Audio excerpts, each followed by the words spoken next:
Takmer si vybral umeleckú dráhu pred medicínou a keď už medicína, tak chcel byť súdnym lekárom ako jeho otec. Ale ten mu to vyhovoril a tak môj dnešný hosť sa stal ortopédom a je renomovaným odborníkom na operácie detí. Budeme o tom hovoriť. Som veľmi rada, že pozvanie do tohto podcastu prijal profesor Milan Kokavec. Dobrý deň, vitajte. Dobrý deň, ďakujem pekne. Ktorý je prednostom ortopedickej kliniky LFUK a Národného ústavu detských chorôb a tiež je aj prezidentom Slovenskej ortopedickej a traumatologickej spoločnosti. Nahrávame na kongrese práve tejto spoločnosti. Mali ste z výročie založenia Československej ortopedickej spoločnosti. Ste veľmi vyťažení, som o to radšej, že ste si našli čas. A keď som už začala tie vaše umelecké sklony a že máte blízko k hudbe, dá sa povedať, že to spojenie medicíny a tých umeleckých vôh a zručností je to, čo využívate pri vašej práci dennodenne, keď operujete ťažké prípady? Myslím, že sa to dá nejako zdôvodniť teóriou tzv. Zrkadlových neurónov. A vlastne je to určitá oblasť mozgu, kde sa spája empatia, kde sa spája intuícia, kde sa spája imitácia s praxou, so zručnosťou a tak ďalej. Myslím, že není to až tak strašne môjim vlastným pričinením, ale možno nejakou genetickou predispozíciou.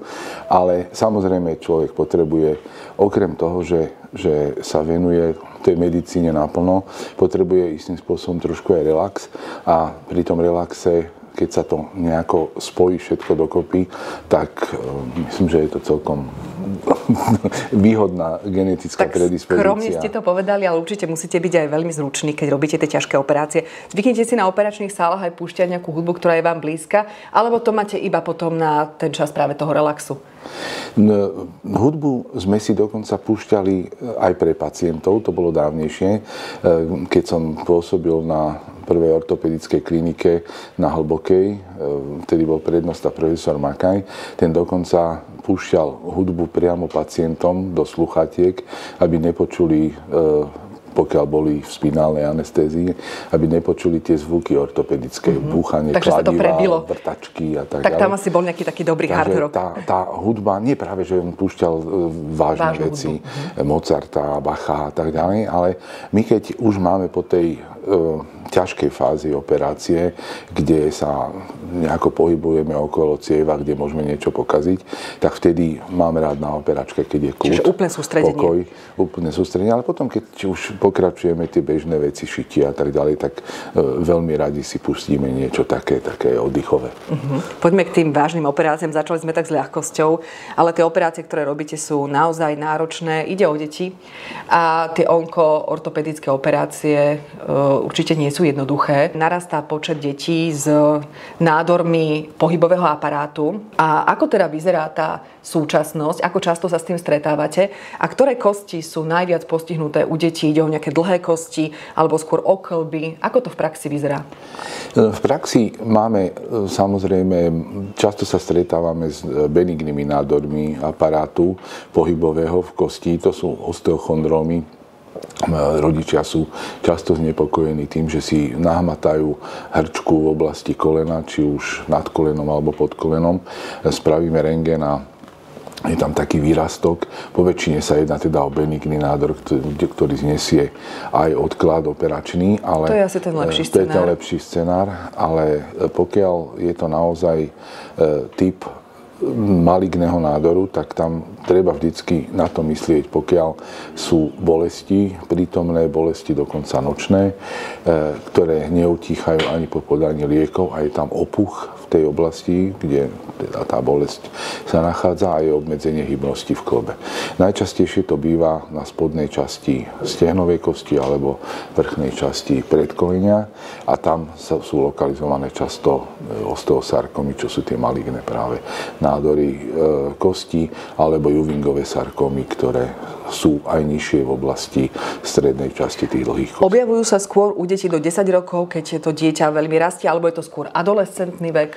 Kedysi sme sa učili, že je to skôr adolescentný vek, od 9 rokov do 18 rokov, ale mali sme už deti, prednedávnom sme operovali dieťa, ktoré malo 4 roky. Takže ide to skôr, sa mi zdá, že sa to posúva aj k tým nižším vekovým kategóriám. Aký je ten výskyt v tej populácii? Nie sú to najčastejšie nádory v detskom veku, tam najčastejšie sa vyskytujú leukémie, ale tento výskyt práve v kostiach je relatívne vzácny. Faktom je, že kedysi, keď sme mali osteosarkom, tak to prežívanie pacientov s osteosarkomom bolo 30%. Teraz a asi im aj hrozili amputácie tých končatín? Aj napriek amputáciám. Aj napriek amputáciám. Napriek amputáciám prežívalo len 30% detí. A teraz sa to otočilo. Teraz máme vďaka tomu, že sa začal systém tzv. Neoadjuvantnej terapie, že keď my zoberieme z toho vzorku a zistíme, že je to osteosarkom, okamžite dieťa ide na onkológiu, dostane cytostatickú liečbu ešte pred tou vlastnou operáciou a potom nastupuje už tým ortopedický, ktorý sa snaží zachovať tú končatinu a niečím ju nahradiť. Čiže je to taká multidisciplinárna spolupráca. A teda potom nastupujú ortopédi a vy odstraňujete tú časť kosti, ktorá je napadnutá tým nádorom, ak je to teda možné, ak ten nádor neprerastol do nejakých väčších rozmerov a štruktúr. Aj keď prerastol. Aj keď prerastol? Aj keď prerastol do iných štruktúr, snažíme sa tú končatinu zachrániť. Máme výbornú spoluprácu s klinikou cievnej chirurgie, kde máme dokonca možnosť odstrániť ten nádor spolu aj s cievou a potom nahradiť cievnym transplantátom. Čiže koľko vás je potom na tej operačnej sále, keď sa robí takýto? My sme na operačke, po väčšine sme 3 pri stole, 4 pri stole plus inštrumentárka, ale pokiaľ dojde k tomu, že musíme robiť ten cievny transplantát, no tak potom ten cievar je... Je to náročné časovo na tej operačnej sále? Tam určite. Pokiaľ ideme do toho, že už sa bude plánovať to, že sa robí transplantát, tak určite je to... Tie bežné endoprotézy sú okolo 2-3 hodín, ale pokiaľ je tam treba takýto väčší výkon, tak to je 2-krát toľko. Odstraňujete počas jednej operácie nádor a zároveň aj nahradíte tú časť kosti protézou? Robí sa to všetko počas jedného operačného zákroku? Počas jedného operačného zákroku odstránenie toho nádoru prebieha tak, že okolo tej kosti my sa snažíme všetko to tkanivo spolu s tým nádorom odstrániť. Nemali by sme tam nechať povedané obrazne ani jednu bunku, ktorá je zhubná, aby sme to nejakým spôsobom čo najdokonalnejšie odstránili. Musíme ísť resekciu kosti, robíme zhruba 5 cm do zdravého tkaniva. Čiže navyše ako rezerva. A koľko potom teraz také kosti beriete? Asi je to individuálne, ale... Závisí od toho, že kde to je presne uložené. Niekedy musíme zobrať aj 2/3 tej kosti a závisí od toho, či to vieme potom nahradiť a dať tam stržeň, ktorý by sa mal vprátať do toho zvyšného zdravého tkaniva, aby to bolo funkčné. Pokiaľ to nejde tak potom máme už možnosť nahradiť aj celú kosť. V prípade stehnovej kosti hovoríme o total femur endoprotéze, ale robili sme v poslednom čase dve náhrady ramenej kosti a to je tzv. Total humerus. Ale to sú vlastne deti, ktoré rastú a tá kosť teda tiež potom rastie? Čo sa týka tých stehnových kostí, tam sa snažíme určite zaobstarať implantát, ktorý rastie. Sú také implantáty. Pred nejakými 10 rokmi sme mali implantáty nemeckej výroby, ktoré bolo treba predĺžiť skrutkovnicou, ktorá bola vo vnútri zabudovaná a raz za rok, za 2 roky. Mechanicky sme to nadĺžovali. Pred 10 rokmi sa k nám podarilo dostať endoprotézy nemecké, ktoré sa predĺžujú elektrickým impulzom a vo vnútri tej endoprotézy je motorček. Pokiaľ to dieťa príde na kontrolu po pol roku a zistíme, že tá diskrepancia v dĺžke je 2 cm, tak sa snažíme u toho dieťaťa dokorigovať tú dĺžku. To sa robí priamo u nás. Určite bez bolesti sa dá korigovať dĺžka 1 cm a o ďalší mesiac príde znova na kontrolu a spravíme ten. Čiže vy dlhodobo sledujete tých pacientov. Určite. To prežívanie ste už hovorili, že je okolo 70%, čo je obrovský úspech oproti minulosti. Až 80 u Ewingových sarkom, až 80%. Pri Ewingových až 80, čiže to je lepší variant toho sarkomu? Nie, práve, že oni sú podobné, len to prežívanie vďaka tým výdobytkom vedy. Asi je iný dôvod vzniku jedného a druhého nádoru. A tie deti potom majú tú protézu na celý život, alebo sa im tá na celý život ostávajú, alebo v dospelosti sa vymieňa? Nie, tá je na celý život. Môže sa vybrať motorček a vymeniť za definitívnu, stabilnejšiu protézu, ale mnohí pacienti, pokiaľ je všetko v poriadku, tak do toho kolena alebo bedra už si nechcú nechať vrtať kvôli tomu, aby teda nedošlo k infekcii a tá endoprotéza sa nejako neuvoľnila. Pokiaľ tie bolesti nemá, je vždycky možnosť to spraviť aj v neskôršom. Pán profesor, je to neuveriteľné. Hovorili ste 9-ročné deti, 4-ročné dieťa teraz. Nepredstaviteľné, ako im dokážete už v dnešnej dobe moderného vývoja pomôcť. Ak sa teda podarí ich vyliečiť aj po stránke onkologickej a čaká ich zdravý život, oni s touto endoprotézou, alebo teda s touto protézou žijú plnohodnotný život, môžu byť pohybovo aktívni, alebo sú handicapovaní nejakým spôsobom a nemôžu treba sa venovať ani rekreačne športu? Závisí samozrejme od toho, o aký typ endoprotézy sa jedná a koľko sa odstránia. My už musíme k tej endoprotéze pristupovať ako k revíznej endoprotéze, čo je u dospelého pacienta, ktorý podstúpi pri artróze, pri bežnom degeneratívnom ochorení totálnu endoprotézu vo veku 50 rokov alebo 60 rokov, tak potom tá revízna sa dáva o 20 rokov pre tých 80 ročných. A my takýto typ revíznej protézy dáme dieťaťu, ktoré má 9 rokov. Čiže to určite nie je endoprotéza na hratie futbalu ani na nejaké extrémne lyžovanie. V prvom rade ide o záchranu života, potom záchranu končatiny. No, tak. Čiže, a to sú tie priority.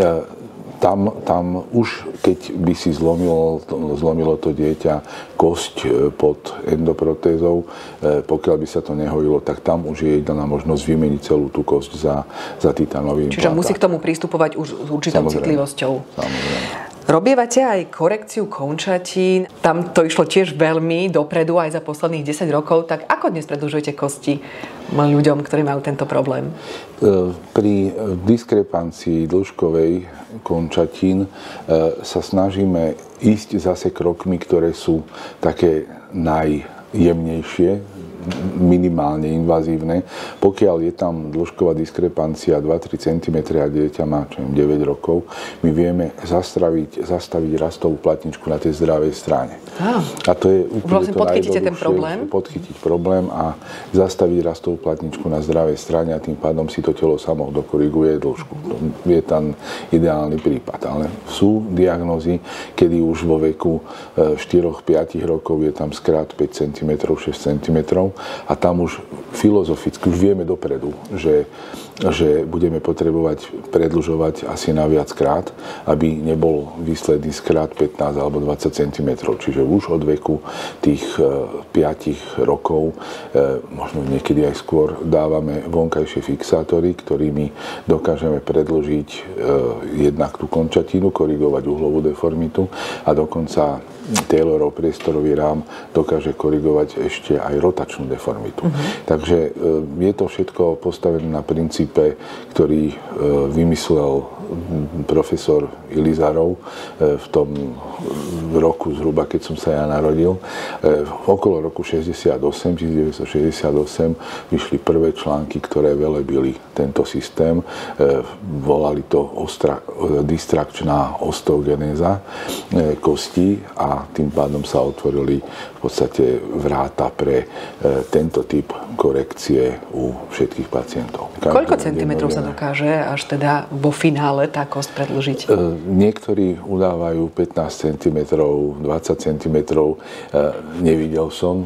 My, keď ideme do predĺžovania, počítame s tým, že okolo 6 až 8 cm dokážeme predĺžiť. To je do dospelosti? Po tom dospelom veku sa... Potom sa to znova. Potom sa to môže spraviť znova. Nie v tom jednom sedení, ale pokiaľ je korekcia alebo diskrepancia väčšia ako 10-12 cm, tak využívame aj kombináciu tej epifyziodézy, to je to, čo som hovoril, to zastavenie rastovej platničky na druhej strane, spolu s tým predĺžovaním na tej chorej. A to predĺžovanie je možno iba tým mechanizmom zvonka, ktorý ste opisovali, alebo aj nejakým už modernejšou technológiou vnútri kosti? Máme k dispozícii už aj vnútrodreňové predĺžovanie.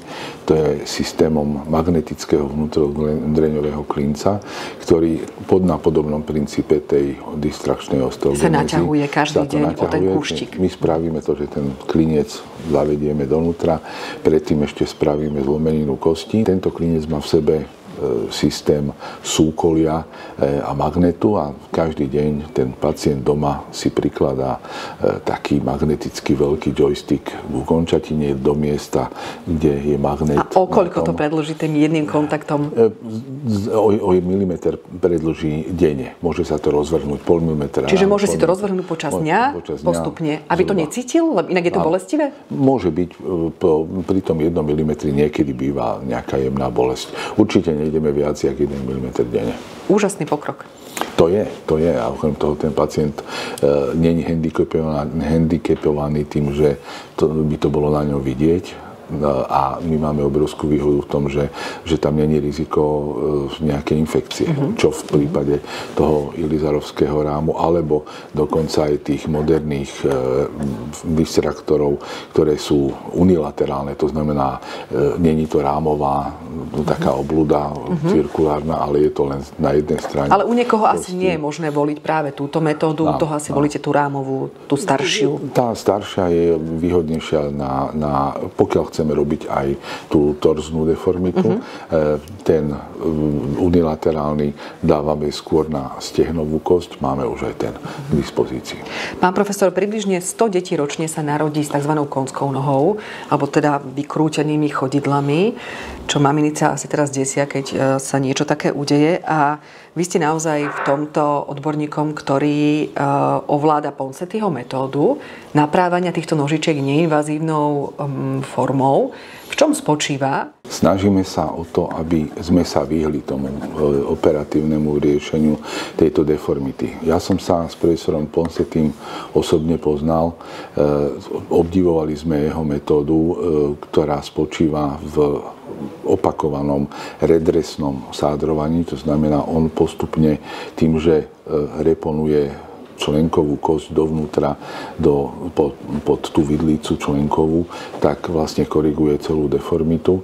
To sa robí asi veľmi malinkým detičkám ešte? To sa robí veľmi malinkým deťom. Niekoľko týždňovým, alebo? Niekoľkodňovým. Ideálne od 5. 6. dňa, 10. deň príde k nám dieťa z východného Slovenska, okamžite nakladáme sádričku a do 5 týždňov je v podstate noha skorigovaná, potom po väčšine musíme preťať achilovú šlachu. Do 5 týždňov sa už urobí tých 5 cyklov a potom sa... Áno, to sa už v takom krátkom intervale? A potom sa pretne achilová šlacha, nakladá sa sádra na 3 týždne a potom sa korigujú, to postanie sa koriguje takými špeciálnymi dlahami, Dennis Brownovými dlahami, ktoré majú v sebe ako keby topánočky, tá nožička je vytočená smerom na vonok a tie sa potom nosia podľa toho protokolu. Čiže za veľmi krátky čas, odkedy sa teda dieťa narodí a má tie nožičky také vytočené, touto metódou ich dokážete vyrovnať? Dokážeme ich vyrovnať.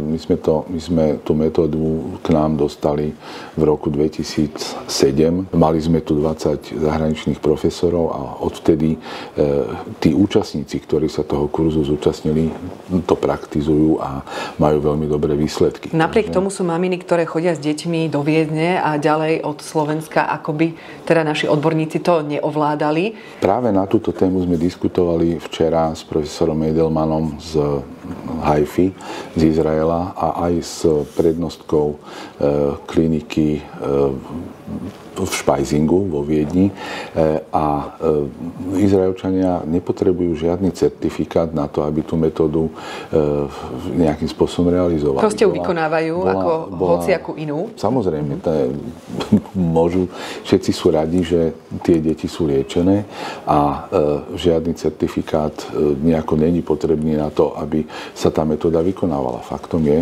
že my sme pod tlakom istým spôsobom toho, že nemáme certifikát na to, alebo nemali sme certifikát na to, aby sa tá metóda vykonávala. Už máme certifikát z Londýna, ktorý... Čiže už aj po formálnej stránke to je všetko nie len, že to môžeme spraviť, ale už to môžeme dokonca aj učiť.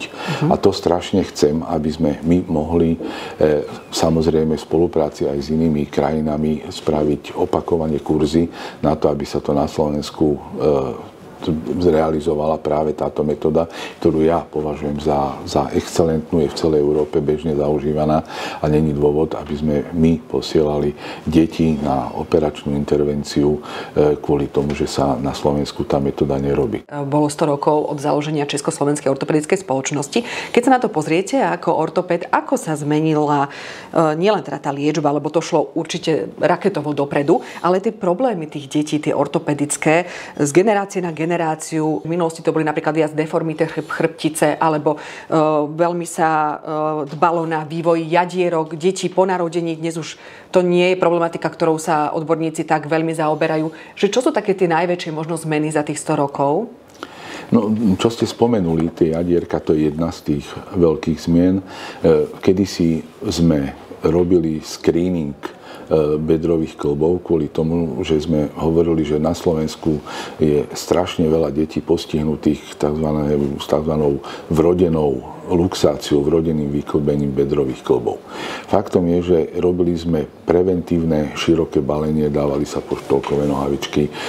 Ešte môj starší syn bol takto na široko balený, lebo sa hovorilo, že je to potrebné kvôli tomu, aby sa kĺbiky vyvíjali dobre. Faktom je, že vďaka profesorovi Gráfovi tu nedaleko zo Štolcalpe pri malebnom mestečku Murau v stredných Alpách sa inaugurovala sonografia do ortopédie.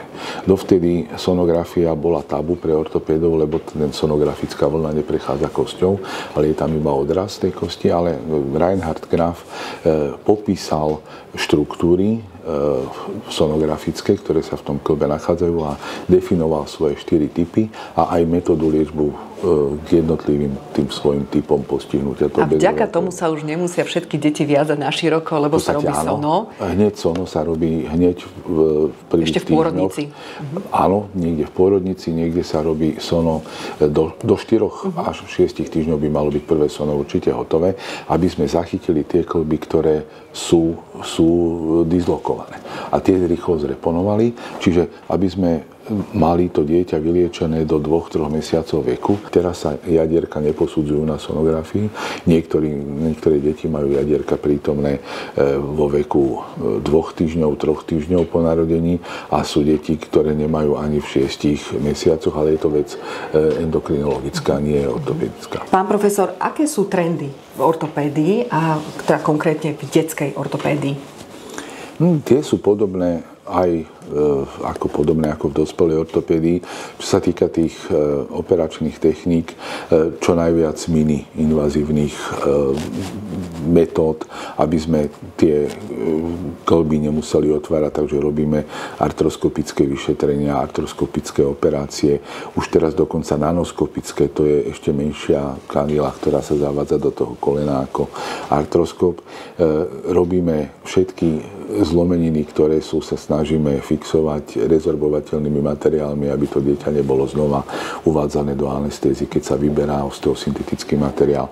No a samozrejme, pokiaľ je možnosť tú presnosť toho operačného výkonu nejako zlepšiť nejakou robotickou rukou alebo aspoň odmeraním presnosti toho uhla, tak sa snažíme aj o to. Tam 1 stupeň, 2 stupne odchýlky pri umiestnení tej endoprotézy spraví veľmi veľa, čo sa týka prežívania toho implantátu. Čiže šetrnejšie operácie, modernejšie zdravotnícke materiály, ktoré sa používajú, ktoré nezaťažujú tak telo, lepšia navigácia robotom na operačnej sále. Pokiaľ sa to dá, pokiaľ je to potrebné. Samozrejme u tých detských pacientov, tam, kde robíme implantát, ktorý je dlhý a tam tá resekcia je niekde v tej dlhej kosti, tam robot nepotrebujeme. Ten sa robí tam, kde práve na tej hornej časti kosti, kde treba ten uhol naozaj definovať úplne presne. Ale ide to smerom k robotizácii, ide to smerom. Dokonca teraz sa snažíme dotiahnuť na Slovensko vonkajší fixátor, do ktorého sa len zadá rentgenová snímka a podľa toho si ten fixátor vypočíta softvérovo, jak sa má ťahať. Takže to je už na báze umelej inteligencie a to sú obrovské skoky vpred. Je niečo, čo by ste si vy osobne želali v tom vašom odbore? Mňa osobne naplňa to, že mám na pracovisku veľa nasledovateľov. Ten kolektív je naozaj úžasný a tí mladí ľudia, pokiaľ sa zakusnú do problematiky a dáte im priestor, tak idú raketovo dopredu. A to je to podstatné, aby sme my na Slovensku mohli tých pacientov liečiť, aby sme si získali ich dôveru, aby sme mali dostatok sestier, personálu, aby bola dostatočne vybavená nemocnica, ale nielen kvôli lekárom, ale hlavne kvôli tým pacientom, aby sa tam naozaj cítili perfektne a aby nám pacienti neodchádzali, ale ani lekári neodchádzali do zahraničia kvôli tomu, že nie sú vytvorené na Slovensku podmienky. Ste z lekárskej rodiny, aj syn už ide vo vašich šľapajách ako lekár, takže tá medicína je u vás ako keby v DNA. Napriek tomu, že ste zvažovali, že by ste sa jej aj nevenovali a chceli ste dať v tých časoch prednosť aj nejakej klavírnej dráhe, ale ostali ste pri tej medicíne. Dostal som sa do tej medicíny vďaka aj otcovi, aj máme otec, bol skôr vedecky zameraný a práve tá pátracia oblasť vedecká, výskumná a práve to tajomstvo tej vedy, to ma fascinovalo vždycky, takže to asi ma to poznačilo. Zase mama bola šikovná, veľmi šikovná praktická lekárka, mala obrovské množstvo pacientov a tá ma zase trošku tak inšpirovala v tej komunikácii, ako s tým pacientom porozprávať, ako od neho získať tú predsa empatiu. Aj ten pacient detský, špecifický, plus rodičia. Určite. Takže a detského pacienta, ja som si naozaj nemyslel niekedy, že ja budem operovať deti. Aj som sa toho určite na začiatku bál. Musí to byť veľmi náročné.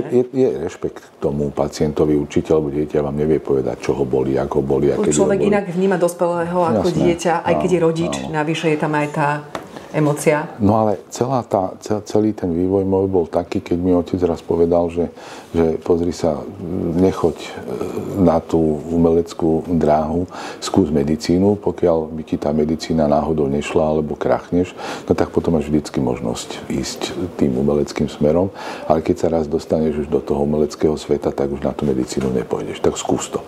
No tak som skúsil a ešte mi povedal, že hrať na klavíri môžeš aj vtedy, keď budeš profesor ako ja. A potom to ma nejako tak poháňalo, že aj by som tú profesúru rýchlo spravil, aby som mohol hrať. Hudba je určite relax z toho, čo zažijete v nemocnici a určite sú to často nielen šťastné príbehy, ale niekedy aj také tie smutnejšie. Čo ešte pre vás znamená ten oddych a ten relax? Čo vám pomôže vyčistiť tú hlavu? No, snažím sa byť čo najviac v prírode.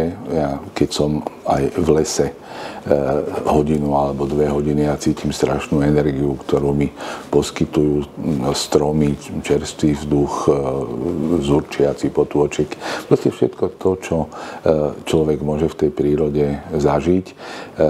Mám stále trošku snahu o aktivitu v lyžovaní alebo v prechádzkach. Samozrejme už to nie sú čierne zjazdovky, ale je to hlavne ten pohyb v prírode a byť von a užívať si slnka a toho, čo ten tomu životu patrí. A som vďačný všetkých, ktorí ma pozvú do lesa, aby som mohol ten vnem mať po tom všetkom, čo máme v robote.